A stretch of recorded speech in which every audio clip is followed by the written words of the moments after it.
కాకినాడ జిల్లా ప్రతిపాడులోని ఏలేశ్వరం మండలంలో గిరిజన సంఘాలు ఆందోళన చేశాయి. రమణయ్యపేట నుండి జై అన్నవరం వరకు అధ్వాన స్థితిలో ఉన్న R&B రహదారిని వెంటనే నిర్మించాలంటూ సిపిఐ ఎంఎల్ వినోద్ మిశ్రా అనుబంధం రాస్తారోకో చేపట్టారు. గత 12 సంవత్సరాలుగా రోడ్లు వేసినా నాదుడు లేదంటూ కూడా ఆవేదన వ్యక్తం చేశారు. ప్రభుత్వాలు మారినా, పార్టీలు మారినా, నేతలు మారినా తమ రాతలు ఇంతేనంటూ రోడ్లపై గిరిజనులు నిరసన తెలుపుతూ నినాదాలు చేపట్టారు. రోడ్డుపై ఉన్న గోతులతో నాట్లు నాటుతూ గిరిజన సంఘాలు, మహిళలు చేపట్టారు. ఇద్దరు ఎమ్మెల్యేలు, ఒక ఎమ్మెల్సీ తరచూ ఇదే రహదారిపై ప్రయాణం చూస్తున్నారని కూడా మండిపడ్డారు.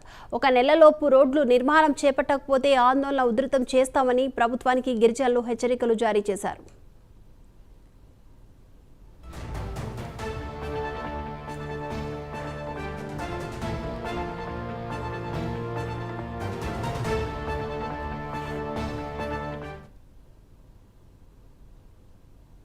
ఈ రహదారి సుమారు 5 మండలాలకు సంబంధించి గిరిజన ప్రాంతాలు ఉన్నాయి. 5 మండలాల్లో సుమారు 370 గ్రామాల ప్రజలు ఈ రహదారిని ఉపయోగించుకుంటారు.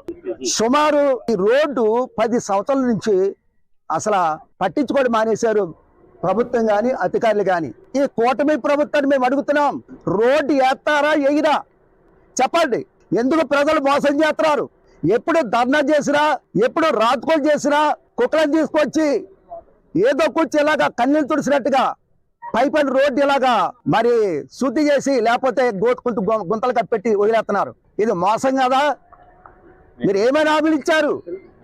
మీరు గవర్నమెంట్ లో రాగానే ఈ కూటమి ప్రభుత్వం రోడ్లు అంటే నిర్మిస్తాం, చాలా అద్భుతంగా తయారు చేస్తామని చెప్పిన ఈ కూటమి ప్రభుత్వం ప్రజలు ఎలా మోసం చేయడం అన్నది తీవ్రంగా ఆదివాసీ సంఘాలు ఖండిస్తున్నాము. ఈ రహదారి సుమారు